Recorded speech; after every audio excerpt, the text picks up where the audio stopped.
Bonjour mes frères et sœurs et bienvenue sur Kadash TV. Nous sommes aujourd'hui mercredi 20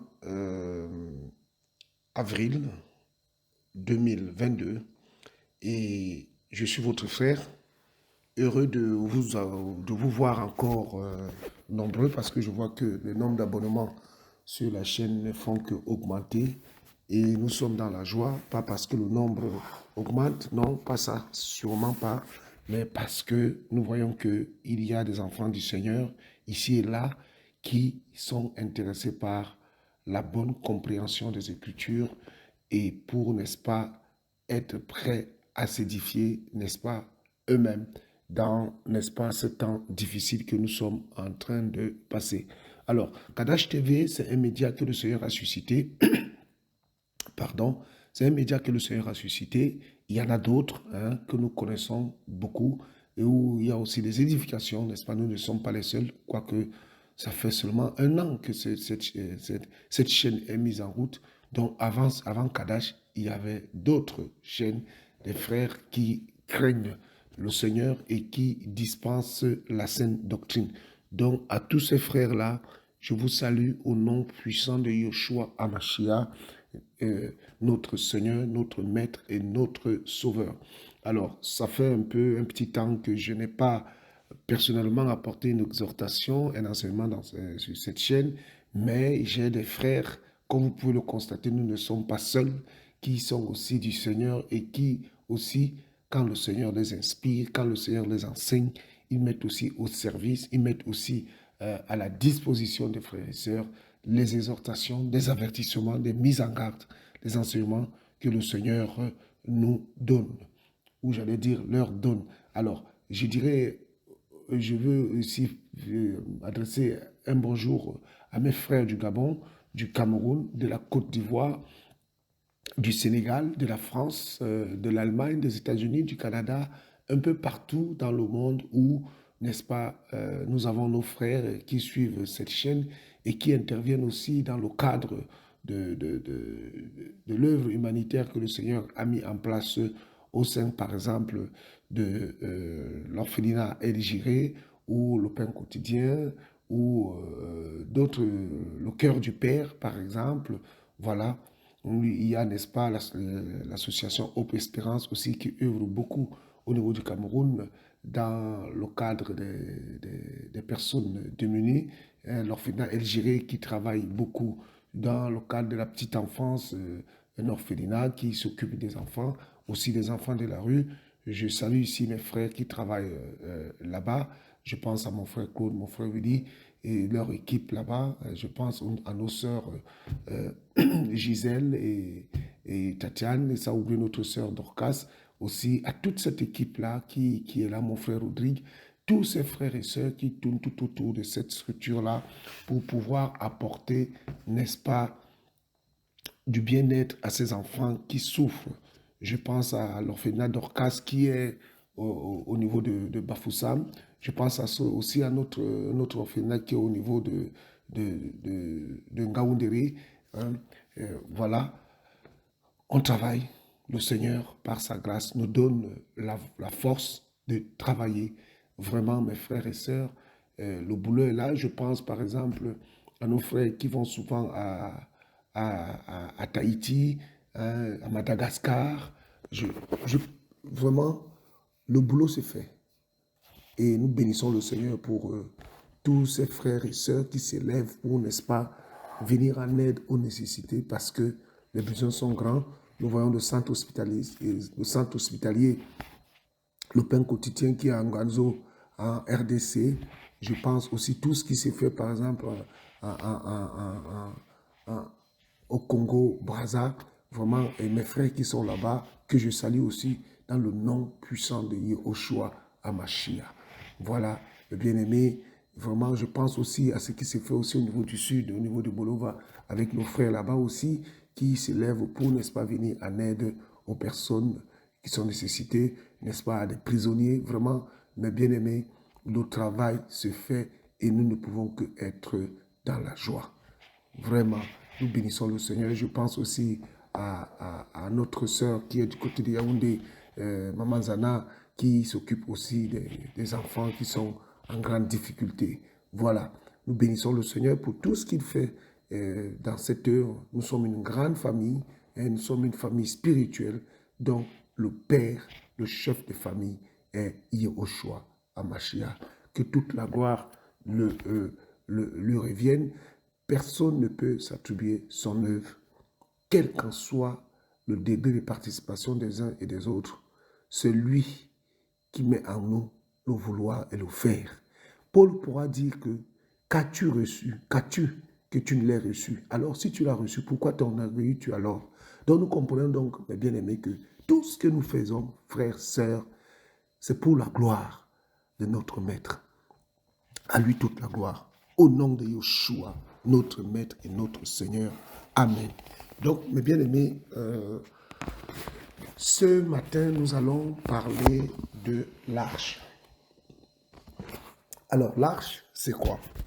L'arche, n'est-ce pas, après la sortie des enfants d'Israël du pays d'Égypte, le Seigneur va appeler son serviteur Moshe ou Moïse sur la montagne et il va lui donner des instructions, n'est-ce pas, pour pouvoir construire une caisse, hein, puisque c'est une caisse avec des dimensions bien précises, avec un style bien précis, et il dira que avec cette caisse-là, avec cette caisse, je pourrais, n'est-ce pas, habiter au milieu des enfants d'Israël. Alors, vous savez, l'arche symbolisait la présence du Seigneur au milieu des enfants d'Israël. Alors, cette présence-là était conditionnée par certains principes. Et pourquoi l'arche, mes frères et sœurs? Nous voulons parler de l'arche parce que les enfants du Seigneur, les enfants de Yoshua, les enfants d'Adonai, les enfants de Yahvé, doivent prendre conscience de l'existence de leur Elohim à l'intérieur d'eux. Alors, qu'est-ce que l'arche aujourd'hui? Parce que la Bible dira que, dans le livre de Galates, que la loi était pédagogue pour nous amener au Mashiach. Alors, beaucoup font l'amalgame entre, n'est-ce pas, les 7 fêtes juives, les 7 fêtes que Yeshua a instaurées, les 7 fêtes de Yahvé, avec, n'est-ce pas, notre vie aujourd'hui dans le christianisme. Il faut savoir, bien aimé, que les 7 fêtes de Yeshua s'accomplissent. Il y a d'autres qui se sont accomplies et il y a d'autres qui vont s'accomplir aussi. Quand nous donnons, n'est-ce pas, cette explication, nous comprenons qu'il y a d'autres fêtes qui se sont accomplies, mais il y a d'autres aussi qui vont s'accomplir lors de l'avènement de notre Maître Yeshua HaMashiach. Il y a le tabernacle, par exemple, la fête du tabernacle qui symbolise, n'est-ce pas, entre-temps, par exemple, les noces, hein, la fête du tabernacle, quand nous serons avec le Seigneur au ciel, nous pourrons, n'est-ce pas, être avec lui. Ça, c'est une part de l'interprétation. Et il y a aussi la fête du tabernacle, quand nous serons, n'est-ce pas, avec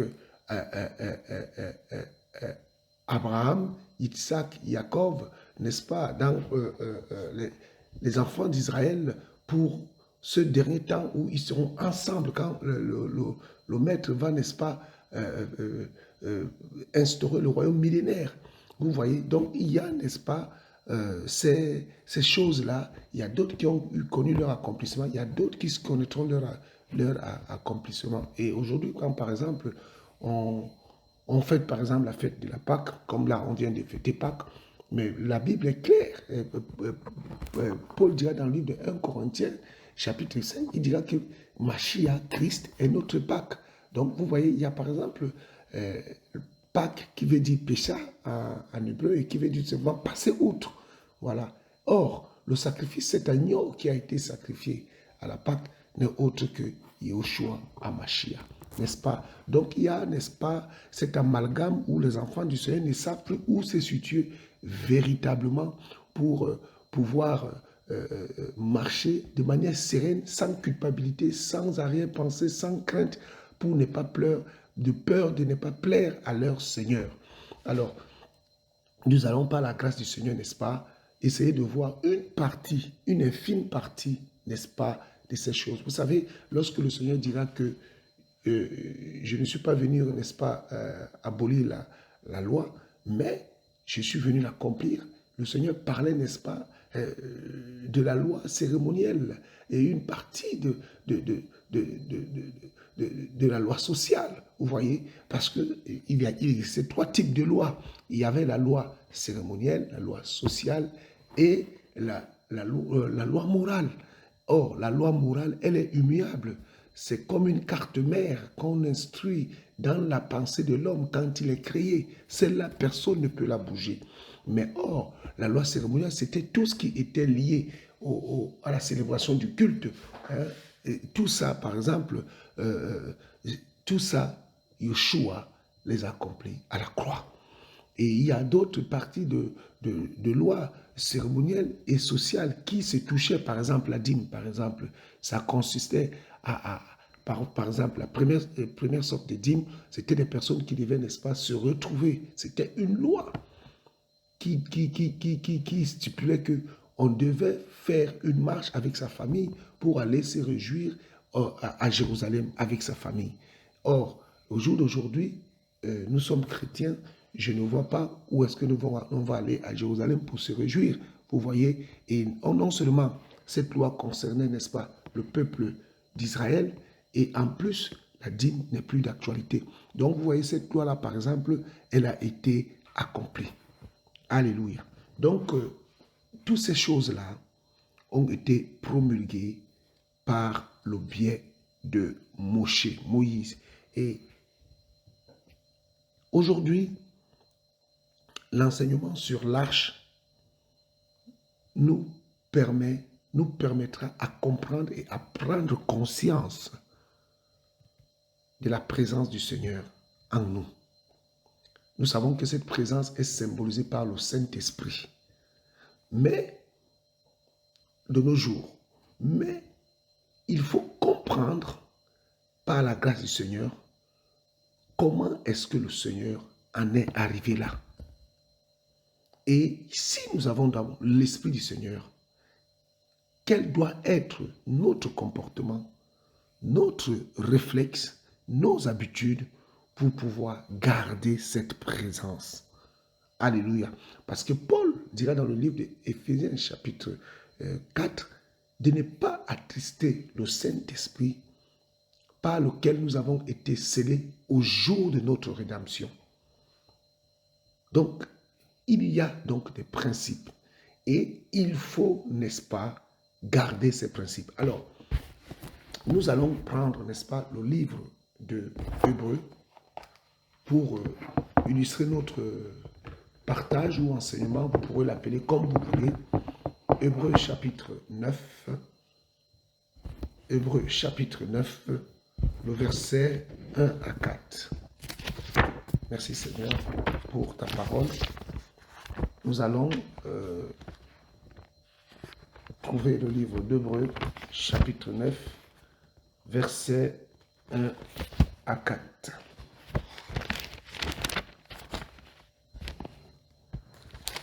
Alléluia. Seigneur, nous te bénissons pour ton amour, ta parole. Notre roi Adonai, viens nous éclairer, Seigneur. Fais tomber les écailles de notre cœur afin que nous puissions prendre conscience de ta présence, Père, dans notre vie et dans notre existence. À ce que, dorénavant, quand nous marchons, nous ne puissions plus douter, mais avoir l'assurance, comme les enfants d'Israël, quand ils allaient en guerre, quand l'arche était au milieu d'eux, ils savaient que tu étais là. Et aujourd'hui, Seigneur, nous sommes ce tabernacle qui porte ou qui garde ou qui couvre ton arche, l'arche de l'alliance. Cette alliance que tu nous demandes de passer avec toi. Au nom de Yeshua. Amen. Donc, bien-aimés, on prend donc le livre de Hébreux chapitre 9, le verset 1 à 4, qui dit la parole. En effet, La première alliance avait donc aussi les ordonnances du service sacré et le sanctuaire terrestre, car on avait construit un premier tabernacle appelé le lieu saint, dans lequel se trouvait le chandelier ainsi que la table de l'exposition des pains. Et derrière le second voile était le tabernacle appelé le Saint des Saints, ayant un ascensoir d'or et l'arche de l'Alliance entièrement recouverte d'or, dans laquelle il y avait le vase d'or contenant la manne et la vache d'Aaron qui avait fleuri, et les tablettes de l'Alliance. Amen. Donc ici, bien-aimés, nous allons aujourd'hui, par la grâce du Seigneur, comprendre, n'est-ce pas, tous ces symboliques, parce que toutes ces choses-là existent aujourd'hui, mais pas de manière physique. Quoique, je vais dans les prochains jours nous montrer une émission vidéo qui parle qu'on a retrouvé l'arche de l'Alliance. Et c'est aussi un signe qui montre que nous sommes au temps de la fin. Mais aujourd'hui, quand on parle de l'Église, quand on parle de l'épouse du Mashiach, ces choses-ci existent, mais ça, c'était, n'est-ce pas, un symbole pour nous conduire au Mashiach. Alors, si ces choses existent aujourd'hui, où trouvons-nous ces choses alors?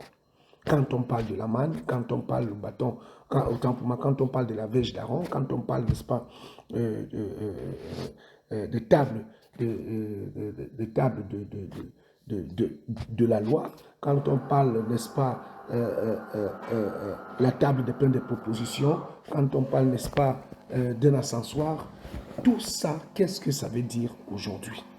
Nous avons forcément une explication, mes bien-aimés, par rapport à tout ça.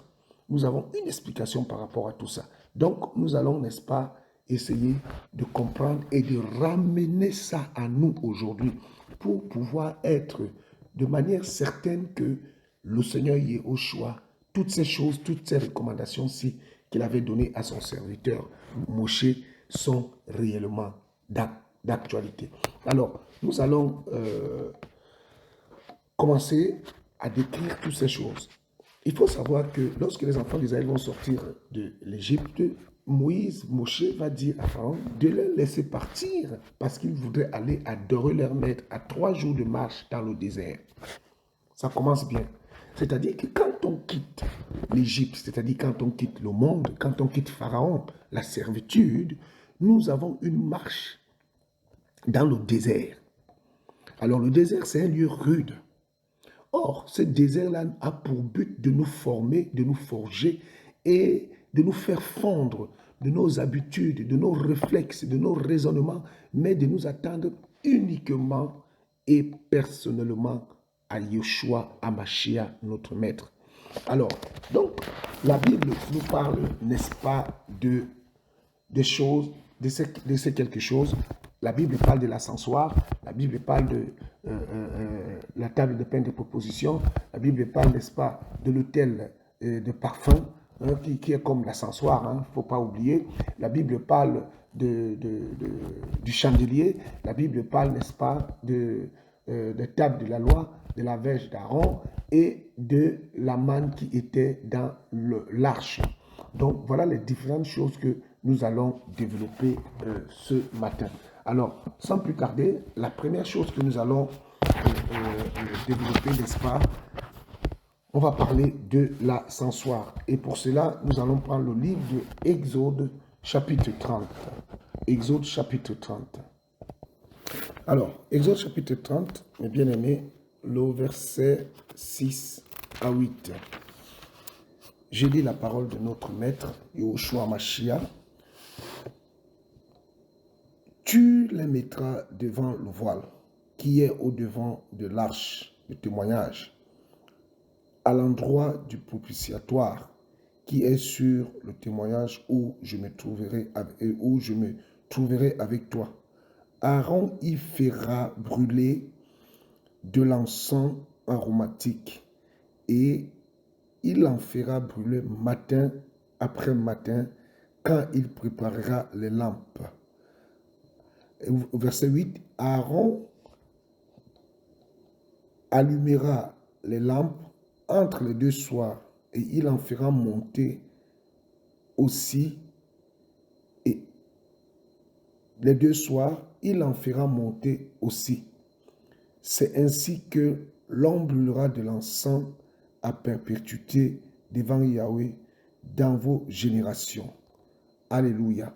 Ici, la Bible parle ici, n'est-ce pas, de l'autel des parfums. Alors, il faut savoir, mes bien-aimés, que dans la composition du tabernacle, il était réparti en 3 parties. Il y avait, n'est-ce pas, le parvis, sachant que le parvis lui-même était composé de 2 parties, le parvis extérieur qui était en dehors de la clôture, donc à l'extérieur, et ça, on peut le voir dans le livre d'Apocalypse là-bas, je crois 11 ou 13, où la Bible dira que laisse le parvis extérieur, il sera foulé, je l'ai laissé aux nations. Attendez, on va le lire s'il vous plaît.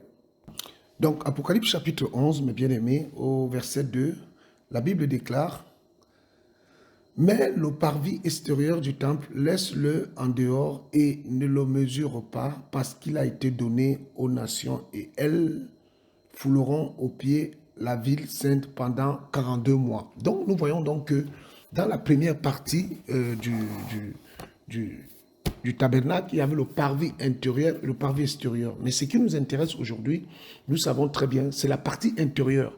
Et la partie intérieure, n'est-ce pas, est composée, n'est-ce pas, du parvis. Et dans le parvis intérieur, nous avions, n'est-ce pas, l'autel des sacrifices ou l'autel des holocaustes. Nous avons, n'est-ce pas, la cuve des reins où les prêtres, n'est-ce pas, pouvaient faire les ablutions et tout ce qui venait aussi pour adorer. Et quand on traversait cette partie, nous rentrons, n'est-ce pas, là on arrivait au premier voile. Et donc, c'était le premier voile où on appelait communément le voile extérieur. Et dès qu'on traversait ce voile extérieur, nous étions déjà au lieu saint. Et dans le lieu saint, n'est-ce pas, nous avons, n'est-ce pas, le chandelier qui était là, qui symbolise tout simplement, n'est-ce pas, l'Esprit Saint, hein, le Saint-Esprit. Et d'ailleurs, même lorsque Jean sera ravi au ciel, il dira qu'il va voir, n'est-ce pas, un chandelier avec 7 branches et c'est cette branche qui était allumée, n'est-ce pas?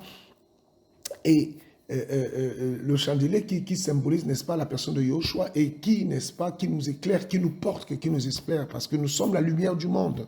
Amen, par son esprit. Et donc, il y a ce chandelier, il y a, n'est-ce pas, la table de pain de proposition, la table de pain d'exposition, qui était renouvelée chaque sabbat, n'est-ce pas? Il y avait 12 pains, n'est-ce pas, pour les 12 tribus d'Israël.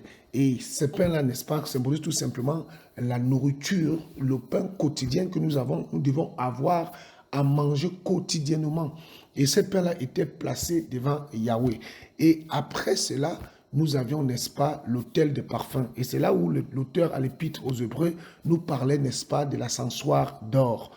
Parce que, n'est-ce pas, cet autel de parfum était placé juste à l'entrée de la tente d'assignation. Et, n'est-ce pas, nous savons, d'après, n'est-ce pas, le livre d'Apocalypse, que les parfums ici, d'après le livre d'Apocalypse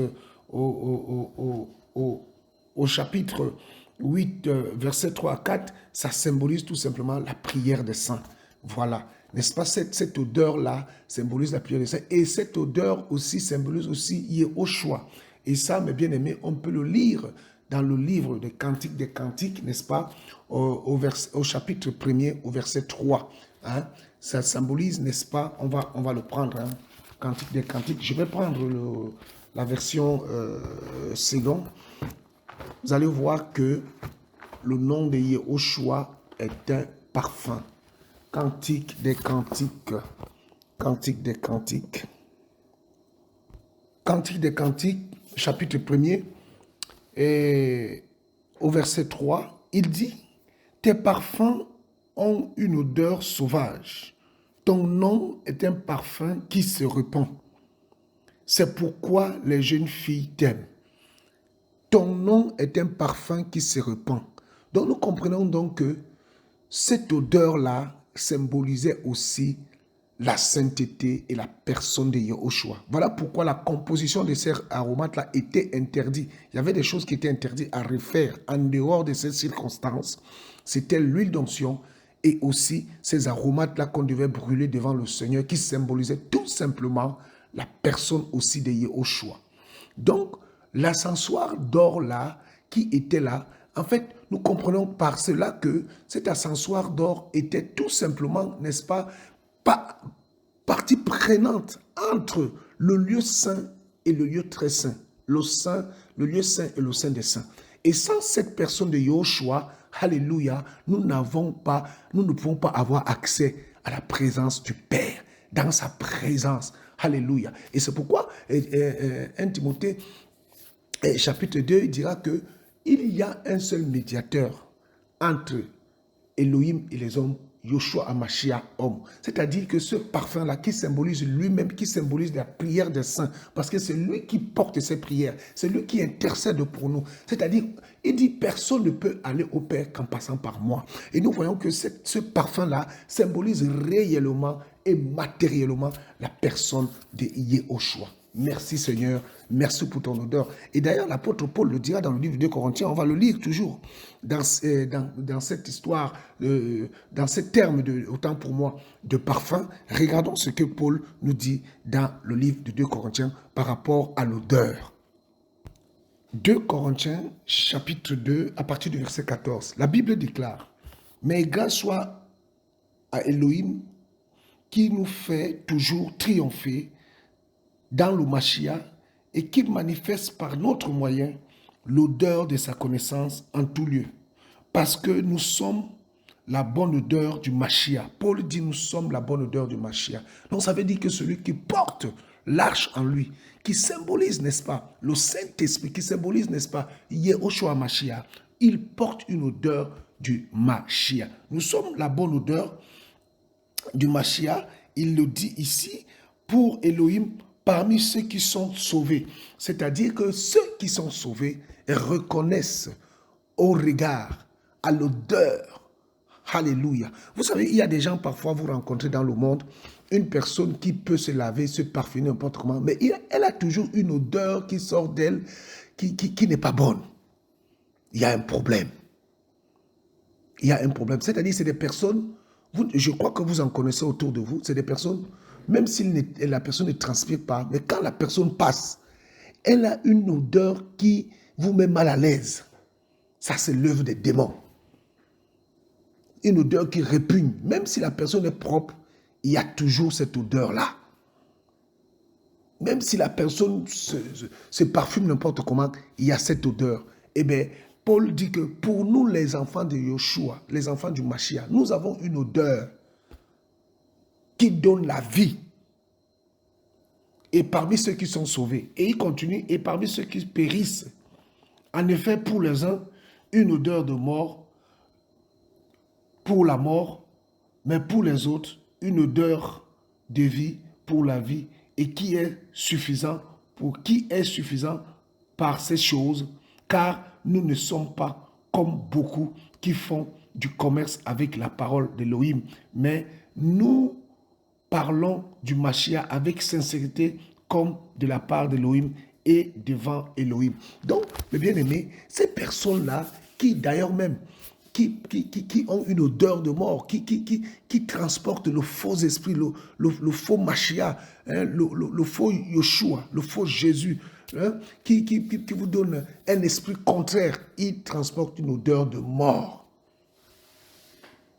Et ici, l'odeur authentique, la composition des aromates, vous pouvez prendre le livre d'Exode là-bas, 25 jusqu'au 30 là-bas, la parole nous parle, n'est-ce pas, comment est-ce que les fils d'Aaron devaient préparer ces aromates-là pour avoir, n'est-ce pas, cette odeur de vie. Alléluia. Nous bénissons le Seigneur pour sa parole. Donc, nous voyons donc dans le livre des Cantiques, et effectivement, mes bien-aimés, cette odeur de parfum-là, c'était tout simplement la personne du Mashiach.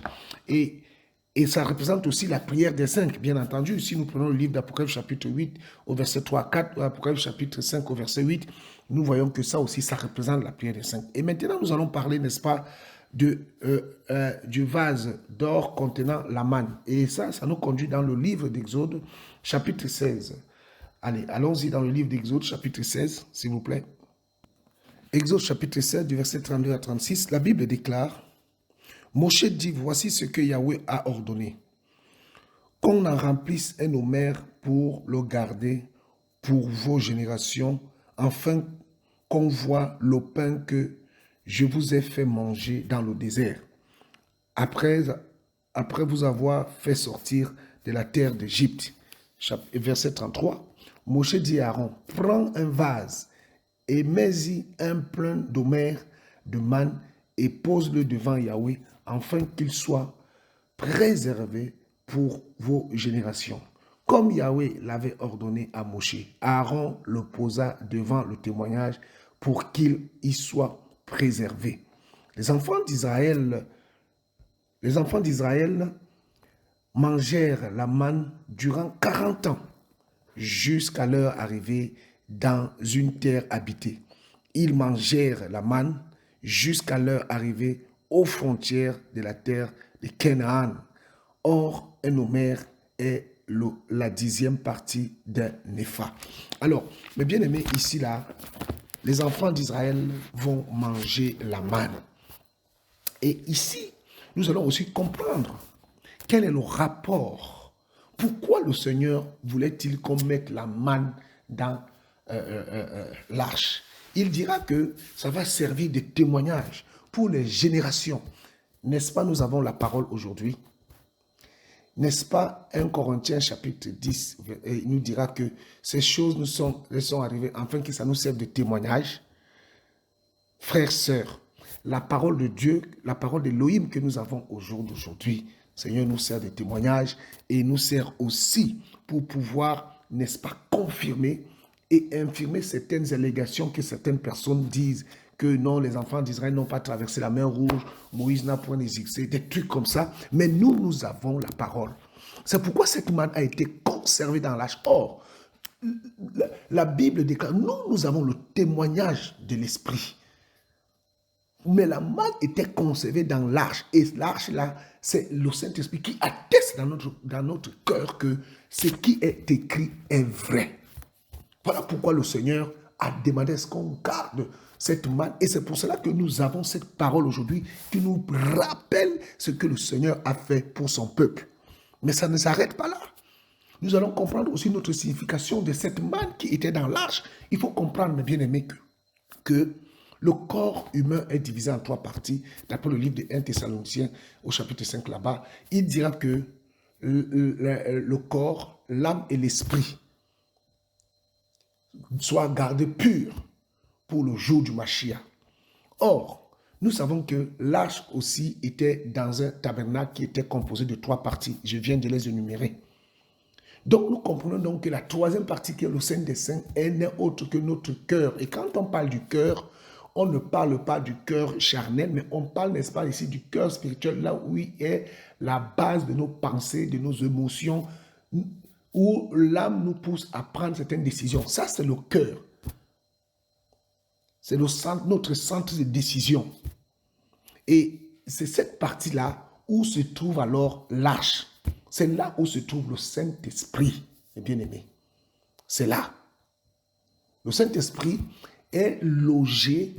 Vous savez, l'homme spirituel est identique à l'homme physique. Vous voyez?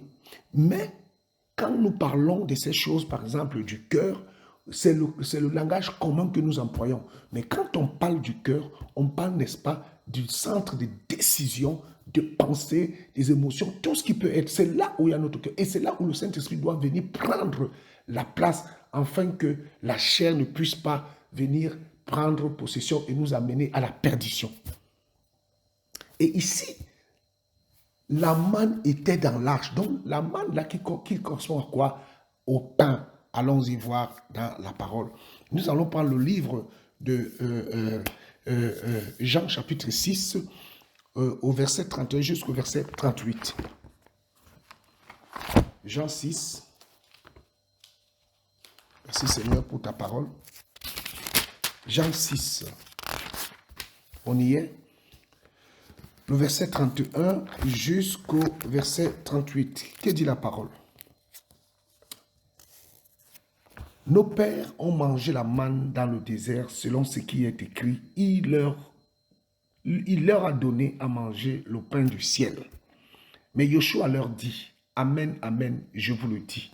Moshe ne vous a pas donné le pain du ciel, mais mon Père vous donne le vrai pain du ciel. Alléluia. Nous comprenons ici là que cette manne-là n'était autre que le pain du ciel.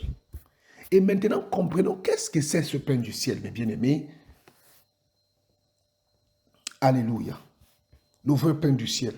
Car le pain d'Élohim est celui qui descend du ciel et qui donne la vie au monde.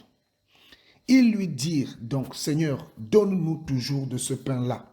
Et Yeshua leur dit, moi, je suis le pain de vie. Celui qui vient à moi n'aura jamais faim et celui qui croit en moi n'aura jamais soif. Frères, sœurs, nous venons d'avoir une illustration ici. D'ailleurs, il faut savoir que les enfants d'Israël ont donné le nom de la manne parce qu'ils ne savaient pas ce qu'ils mangeaient. En fait, la manne, ils ont dit qu'est-ce que c'est. La manne en hébreu veut dire qu'est-ce que c'est, qu'est-ce que c'est dit, qu'est-ce que ceci, qu'est-ce que cela. Mais la Bible dit que cette manne-là n'était autre que le pain. Et le Seigneur dit que c'était lui qui était cette manne-là. Il était la source, il était la providence et il était la solution. Frères, sœurs. Donc, nous comprenons donc que si la manne était conservée dans l'arche, ça symbolise, n'est-ce pas, la méditation quotidienne de la parole d'Élohim et qui doit être pour nous un repère qui doit rester au fond de notre cœur. C'est-à-dire que dans l'arche que nous portons l'arche, frère. Et dans l'arche-là, nous devons être liés communément au quotidien, durant toute notre vie, durant toute notre marche avec la manne. Il faut savoir que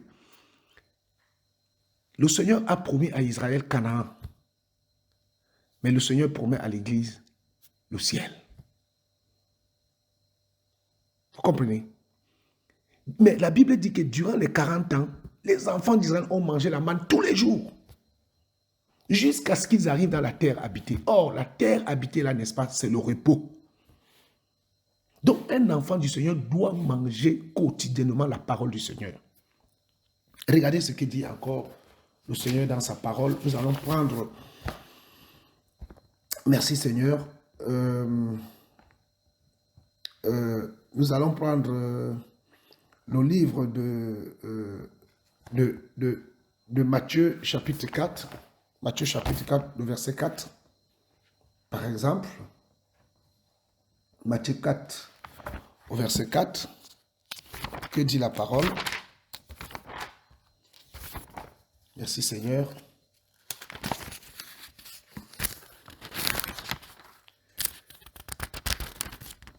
La Bible dit, mais il répondit et dit, il est écrit, l'être humain ne vivra pas du pain seulement, mais de toute parole qui sort de la bouche d'Élohim.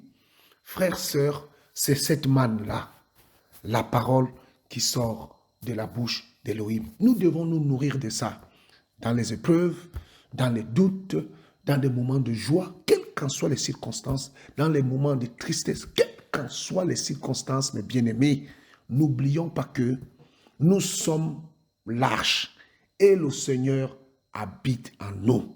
Voilà pourquoi le titre de cet enseignement est l'arche. Tout simplement de nous amener à prendre conscience que le Très-Haut habite en nous. Alléluia. Et si nous continuons, n'est-ce pas, notre enseignement, nous allons tomber sur la verge d'Aaron. Tout ceci était dans l'arche. Alors, c'est quoi la verge d'Aaron? Nous allons, n'est-ce pas, prendre le livre de Nombres, chapitre 17. Nombres, chapitre 17. Nombre chapitre 17. Nombre 17, à partir du verset 16, que dit la parole? Après cela, Yahweh parla à Moshe en disant, parle aux enfants d'Israël et prends une verge de chacun d'eux, selon la maison de leur père, de tous ceux qui sont les princes, selon la maison de leur père. 12 verges, puis tu écriras le nom de chacun sur sa verge. Et tu écriras le nom d'Aaron sur la verge de Lévi. Et en effet, il y aura une verge pour chaque chef de maison de leur père. Et tu les déposeras dans la tente d'assignation, devant le témoignage, où je me rencontre avec vous. Verset 20. Et il arriva que la verge de l'homme que je choisirai fleurira. C'est ainsi que je ferai cesser devant moi les murmures que les enfants d'Israël murmurent contre vous. Et quand Moshe parla aux enfants d'Israël, tous leurs princes lui donnèrent une verge. Chaque prince une verge selon la maison de leur père, soit 12 verges. Or, la verge d'Aaron était au milieu des leurs. Au verset 22, Moshe mit les verges devant Yahweh, dans la tente du témoignage. Et le lendemain, lorsque Moshe entra dans la tente du témoignage, voici, la verge d'Aaron avait fleuri pour la maison de Lévi, et elle avait poussé des boutons, produit des fleurs et mûri des amandes. Alors Moshe ôta devant Yahweh toutes les verges et les porta à tous les fils d'Israël, afin qu'ils les voient et qu'ils prennent chacun leur verge. Et Yahweh dit à Moshe, reporte la verge d'Aaron devant le témoignage pour être conservé comme un signe pour les fils de rébellion, afin que tu fasses cesser devant moi leurs murmures et qu'ils ne murmurent pas. Frères, sœurs, c'est grave. Je vous assure, à vous tous, là je parle aux enfants de Yeshua. Je parle à ceux et à celles qui ont reçu un appel authentique. Ceux et celles qui, dans le secret, ont eu le mandat de travailler pour le Seigneur. Celui qui est leur maître, celui qui les a engagés. Paul dit qu'il n'y a pas de soldat qui s'embarrasse des choses de la vie s'il veut plaire à celui qui l'a enrôlé pour la guerre. Je veux parler aux enfants du Mashiach, dont le maître les a enrôlés pour la guerre. Oui, frère, parce que nous sommes dans une guerre. Restez tranquille, frère. Vous êtes connus du Père. Et quels qu'en soient les murmures, quels qu'en soient les critiques, quels qu'en soient les pièges, les embûches de l'ennemi, rien ne pourra vous faire. Quelles qu'en soient les jalousies, quelle qu'en soit l'opposition, je vous dis de la part du Seigneur, vous irez jusqu'au bout. Regardez ce qui se passe ici, frère. Nous allons comprendre la signification de la verge d'Aaron. Vous savez, c'est vrai, on dit souvent, le bâton, c'est l'autorité, c'est le commandement. Oui, c'est vrai. Mais il y a autre chose derrière, frère. Avant d'avoir l'autorité et le commandement, il y a d'abord autre chose. Alléluia. Prenons la parole dans le livre de Jérémie, Jérémie, chapitre 1, au verset 11 jusqu'au verset 12. Je lis la parole. La parole de Yahweh vint à moi en disant, « Que vois-tu, Yermia ?» Et je répondis, « Je vois une branche d'amandier. » Ah, une branche d'amandier, mes bien-aimés. Et il dit, « Je vois une branche d'amandier. » Yahweh me dit, « Tu as bien vu, car je veille sur ma parole pour l'exécuter. » Alléluia. Je veille sur ma parole pour l'exécuter. Gloire au Seigneur. Vous savez, frère, cette branche ou ce bâton a la particularité, mes bien-aimés, de donner des fleurs même avant la sortie de ses feuilles. Et cet arbre-là veut dire en hébreu être alerté, être vigilant sur l'amandier a la particularité rare de fleurir, bien qu'avant l'apparition de ses feuilles. L'amandier est le premier arbre à annoncer le printemps, tandis que les autres arbres sont totalement endormis dans la torpeur de l'hiver. Frères, sœurs, quand un homme est appelé du Seigneur, le Seigneur lui parle et lui alerte. Généralement, ces gens-là sont des visionnaires. Ils voient ce que nous, on ne voit pas encore. Ils voient ce que les uns et les autres ne voient pas. Or, le Seigneur dit ici, puisque Jérémie a vu l'amandier, le Seigneur dit, tu as bien vu. Donc, ça veut dire que le Seigneur confirme la vision de ces gens-là. Un. Donc, nous voyons que le bâton de la branche d'amandier constitue d'abord l'appel. Donc, le Seigneur te connaît. Premièrement, le Seigneur, tu es connu du Seigneur. Donc, ce n'est pas quelqu'un qui va venir, comme les fils d'Israël avaient chacun leur faux bâton, pour venir, frère, dire, le Seigneur m'a envoyé pour faire, le Seigneur m'a dit, le Seigneur, alors que le Seigneur ne le connaît pas. Frère, il y avait 12 bâtons. Un seul bâton a fleuri. Un seul bâton a porté les fruits. Un seul bâton était dans l'arche. Il y avait 12, frères. Mais les autres ont été retirés de la présence du Seigneur. Parce que l'arche symbolise la présence du Seigneur, frère. Mais un seul bâton. Regardez ce que la parole dit, frères, sœurs, dans le livre de Romains chapitre 8. Romains chapitre 8, mes bien-aimés, à partir du verset 28. La Bible dit ceci. Mais nous savons aussi que toute chose concourt au bien de ceux qui aiment Elohim, de ceux qui sont appelés selon son destin. Parce que ce qu'il a connu d'avance, frères, sœurs, on dit que l'amandier fleurit avant même que les feuilles ne sortent. Donc, tu commences même à porter des fruits avant même que tu ne sois quelqu'un. C'est voilà pourquoi Jérémie pouvait lui dire, mais je ne suis qu'un enfant. Et il lui dit, non, non, non, non, non, non, Jérémie. Non, non, non, non, non, non. Avant que tu ne sois formé au sein de ta maman, je te connaissais déjà. Et je t'avais déjà établi prophète. Donc, avant même que tu ne viennes au monde, tu étais déjà prophète. Et David pourra dire que lorsque j'étais encore une masse informe au sein de la terre, tes yeux me voyaient déjà. Et le nombre de mes jours était déjà arrêté devant toi. Frère, ce n'est pas le mais il s'agit ici des hommes et des femmes que le Seigneur a appelés de manière authentique. Les hommes de l'ombre, les hommes du secret, ceux-là ont le bâton. Pas un faux prophète qui disait au Cameroun, oh non, le Seigneur m'a donné un bâton de feu. Il y a 3 bâtons comme ça dans le monde. Frère, c'est des histoires, c'est de la fumisterie. Aaron avait la compassion. Moïse avait la compassion de ses frères. Ce n'est pas des hommes qui sont là pour brimer leurs frères. Ils savent de qui il appartient.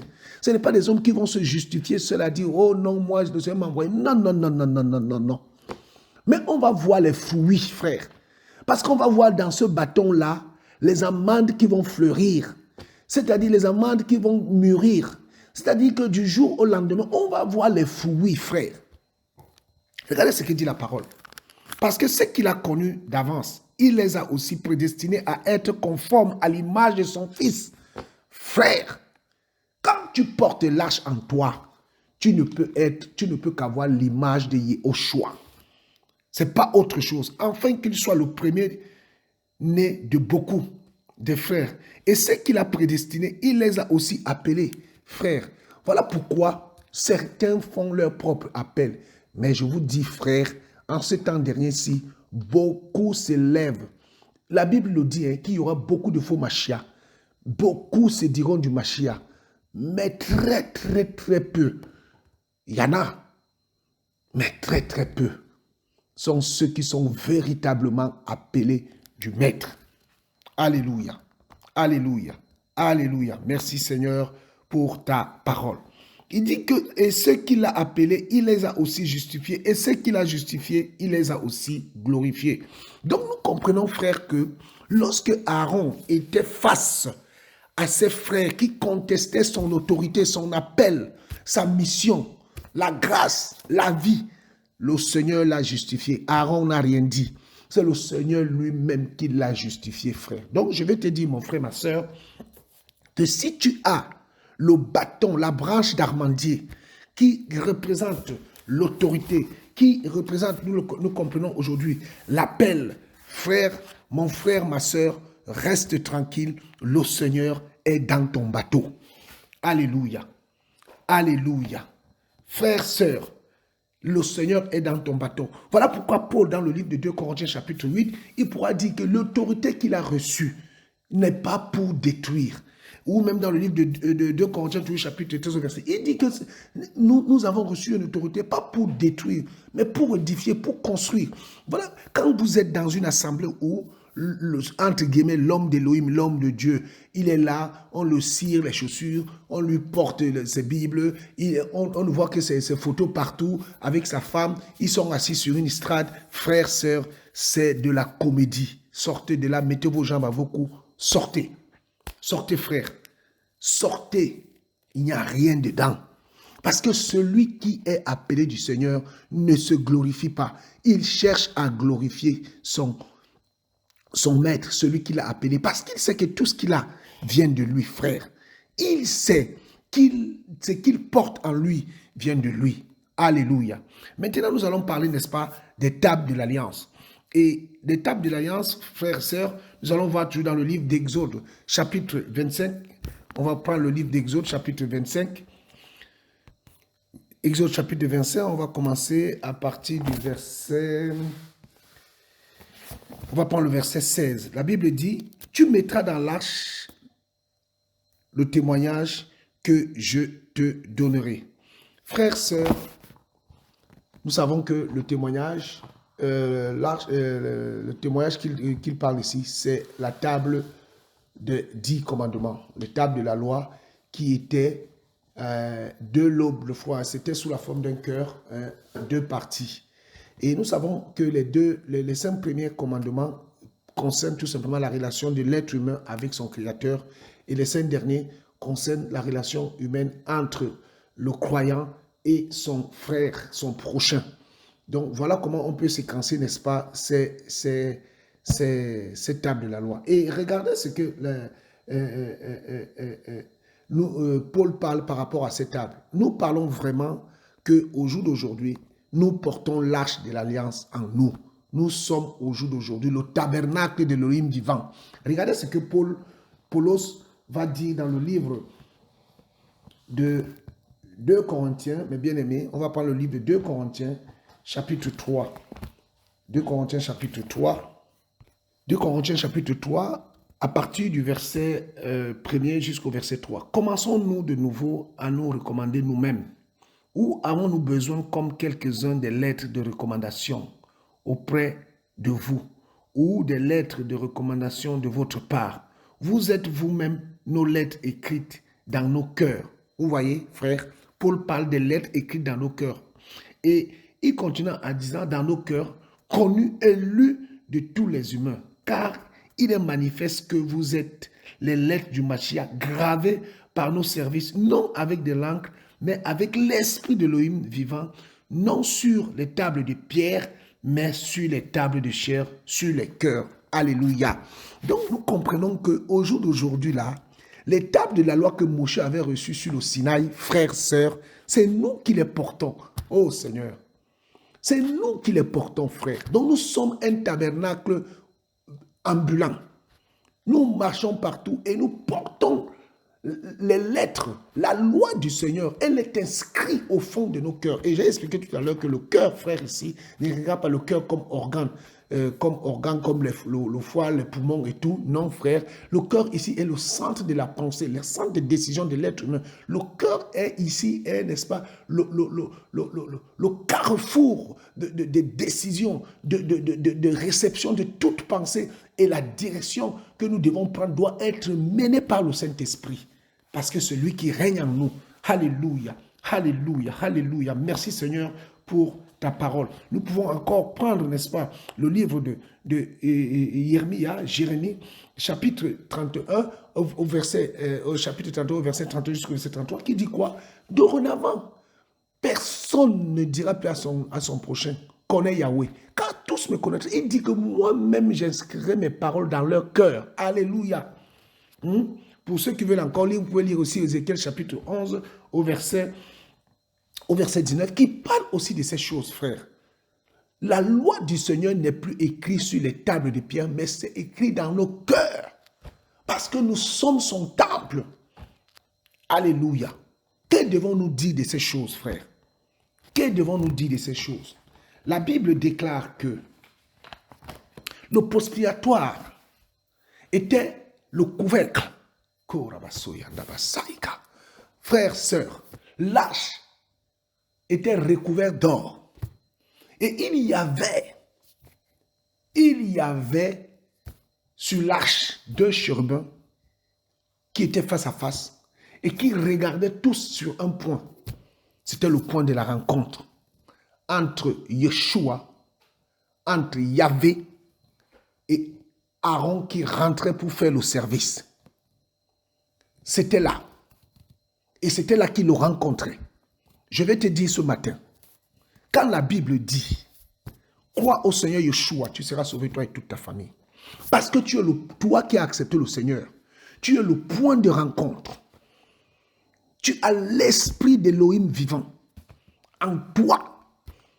Et quand tu te lèves, et quand tu présentes, quand tu es debout dans le point de prospiration, parce que tu as porté en toi l'arche de l'alliance, parce que tu t'es réconcilié avec le Seigneur par sa mort et sa résurrection à la croix, tu deviens dangereux.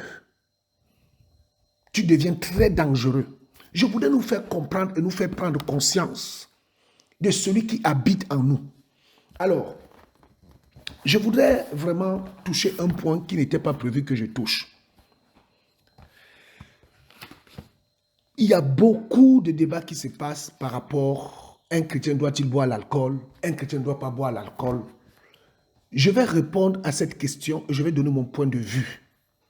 Je ne veux pas en faire une doctrine. Je dis bien, je ne veux pas en faire une doctrine, mais je vais donner mon point de vue. Au regard de tous ces éléments que nous avons énumérés depuis le début de cet enseignement, où nous sommes conscients aujourd'hui que nous portons l'arche, nous portons la présence du Seigneur en nous. Un chrétien doit-il pervertir ses lèvres à boire de l'alcool? Frère, je vous pose la question. Parce que nous sommes le temple d'Élohim, frère. Comme il est écrit dans le livre de 1 Corinthiens chapitre 3, verset 16. Nous sommes son temple. Éphésiens chapitre 2, verset 22. Nous sommes son temple. Scellé le jour de la rédemption, d'après le livre Éphésiens chapitre 4, là-bas, à partir du verset 26, 27, 28, là-bas, jusqu'au verset 30. Nous sommes son temple. Ou même le livre de 2 Corinthiens chapitre 6, à partir du verset 16. Nous sommes son temple. Je martèle cela. Nous sommes le temple d'Élohim. Nous portons l'arche. Et l'arche symbolisait la présence d'Élohim dans nos vies. Au milieu des enfants d'Israël. Et les enfants d'Israël, si on prend le livre de Nombres chapitre 2, ils campaient tous autour de l'arche. Et les Lévites étaient continuellement dans l'arche autour pour faire le service. Un chrétien doit-il boire de l'alcool? Moi, je dirais non. Mais ça, c'est mon point de vue. Et je n'en fais pas une doctrine. Alors, si la Bible dit que, si on prend le livre de Lévitique, par exemple, là, on va conclure. Si on prend le livre de Lévitique, par exemple, nous allons voir que, je vais donner le verset, je vais donner Lévitique chapitre 10. Vous savez, après la mort des fils d'Israël, des fils d'Aaron, Nadab et Abihu, qui avaient amené le feu étranger, le Seigneur dans Lévitique chapitre 10 va dire à Aaron, par l'intermédiaire de Moshe, il va lui dire que tu diras à Aaron, à Éléazar et à Itamar que ses fils qui sont restés avec lui, un, de ne pas pleurer, et de deux. Au verset 9, il dit, vous ne boirez pas de vin, ni de boisson forte, ni toi ni tes fils, quand vous rentrerez dans la tente d'assignation de peur que vous ne mouriez. C'est un statut perpétuel pour vous, pour vos âges, afin que vous discerniez entre ce qui est saint et ce qui est profane, entre ce qui est impur et ce qui est pur. Ça, c'est le Seigneur qui le dit.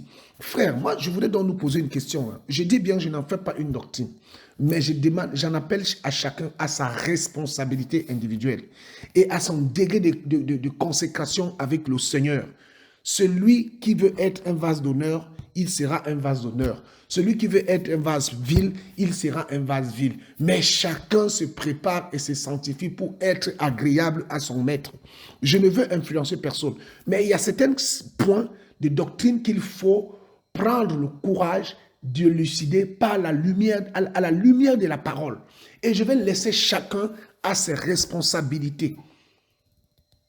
Nous sommes le temple de l'Élohim vivant. Et ici, le Seigneur dit à Aaron, vous ne boirez plus de vin ni de boisson forte quand vous viendrez dans ma présence. À l'époque, il rentrait dans le tabernacle pour aller faire le service. Et le Seigneur va lui dire, vous ne boirez plus cela. Vous ne boirez plus de vin. Mais maintenant alors, mes frères, si nous prenons le livre de 1 Corinthiens, chapitre 3 au verset 16, qu'est-ce que dit la parole? 1 Corinthiens 3, verset 16, la Bible dit quoi? Ne savez-vous pas que vous êtes le temple d'Élohim et que l'esprit d'Élohim habite en vous? Ah, maintenant la Bible nous dit, parce que nous parlons de l'arche, frère. Donc l'arche habite en nous, le temple est en nous. Mais le Seigneur dit à Aaron et à ses fils que vous ne boirez pas de vin ni de boisson forte quand vous rentrez dans ma présence, quand vous venez dans mon sanctuaire. Donc notre être est déjà sanctuarisé.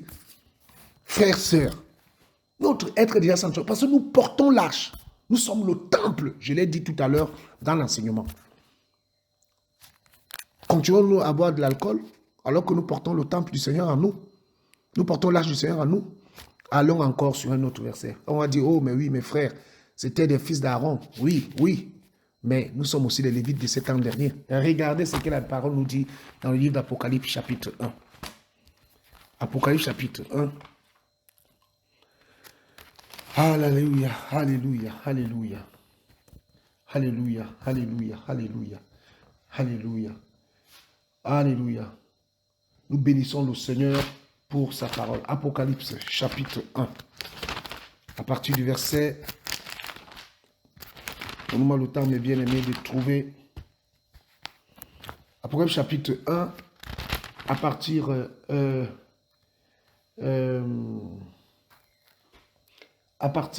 du verset 4. Yohanan aux 7 assemblées qui sont en Asie, à vous grâce et shalom de la part de celui qui est et qui était et qui vient, et de la part de 7 esprits qui sont devant son trône, et de la part de Yoshua Mashiach, le témoin fidèle, le premier-né d'entre les morts, et le chef des rois de la terre, à celui qui nous a aimés et qui nous a lavés de nos péchés dans son sang, et qui a fait de nous des rois et des prêtres pour Elohim son Père. À lui soit la gloire et la force souveraine d'âge en âge. Amen. La Bible déclare que le Seigneur Yeshua a fait de nous des rois et des prêtres. Et la version seconde dira encore quelque chose de plus parlant. La version seconde, la Bible dit quoi dans la version seconde? Je la prends, mes frères, on a fini. On a fini l'enseignement. Il dit ici, à celui qui nous aime et qui nous a délivrés de nos péchés par son sang et qui a fait de nous un royaume de sacrificateurs pour Dieu son Père. À lui soit la gloire et la puissance au siècle des siècles. Amen. Donc la Bible dit que le Seigneur Yeshua a fait de nous un royaume de prêtres, un royaume de sacrificateurs. Un sacrificateur, un prêtre, c'est quoi? C'est un intercesseur. Et nous donc qui portons l'arche, le temple, nous sommes le temple du Saint-Esprit, du Seigneur Yeshua. Devons-nous boire de l'alcool? Je vous laisse vous-même réfléchir. Mais moi, je parle à titre personnel, sans influencer qui que ce soit, je ne boirai pas de l'alcool parce que je suis le temple d'Élohim vivant. Chacun a sa responsabilité devant le Seigneur. Devant le Seigneur. Celui qui veut être un vase d'honneur sera un vase d'honneur. Celui qui veut être un vase à usage vil sera un vase à usage vil qui sera cassé, découpé, desséché, prêt à être brûlé. Bien-aimé, que le nom du Seigneur soit béni, que le nom du Seigneur soit glorifié. Je vous aime en Yeshua Mashiach. Bonne journée à tous et je vous dis à bientôt par sa grâce. Gardons la présence du Seigneur car nous sommes conscients dorénavant qu'il est en nous, il habite en nous. Donc voilà, mon frère, ma soeur, ne baisse plus la tête sur quelle qu'en soit la situation que tu traverses, quelle qu'en soit l'opposition, quels qu'en soient les gens qui peuvent te maîtriser. Prends courage, sois fier de toi parce que tu sais que tu es le temple d'Élohim vivant. Le Seigneur a quitté son ciel et il habite en toi. Alléluia, alléluia. Il a pris cette décision d'habiter dans le cœur de ses enfants. Et dorénavant, nous devons marcher avec fierté parce que nous sommes, n'est-ce pas, le réceptacle, comme disait un frère, nous sommes le réceptacle d'Élohim vivant. Alléluia. Soyons encouragés, soyons fortifiés au nom du Seigneur Yeshua. Père, je te rends toute la gloire pour ce temps. Merci, Père, pour cette conscience que tu nous permets d'avoir, Seigneur, que nous sommes tes enfants, que tu habites en nous, Seigneur, que nous sommes ton temple, Père. Et si nous sommes ton temple, Papa, tu as coupé le Jourdain en deux, Seigneur. Tu as fait traverser la mer Rouge, Seigneur, mon roi, Papa. Tu as fait tomber la manne du ciel, Seigneur, mon roi, Papa. Seigneur, tu as manifesté ta grandeur, ta force, ta puissance, Adonai, avec ton peuple, avec nos aînés, Seigneur, les pères de la foi, Seigneur, mon roi, Papa. Nous savons que tu es le même. Tu es le même. Tu n'as pas changé, Seigneur. Tu dis que tu es le L d'Abraham, d'Isaac et de Jacob, Papa. Nous croyons en toi, Seigneur. Tu es le même, Seigneur. Yeshua Mashiach est le même hier, aujourd'hui, éternellement, Papa. Alléluia. Gloire à ton Saint-Nom, Père. Nous te bénissons, nous t'adorons, Seigneur. Nous t'aimons. Maranatha, Père, au nom de Yeshua. Amen, amen, amen, amen. Merci, Seigneur. À bientôt.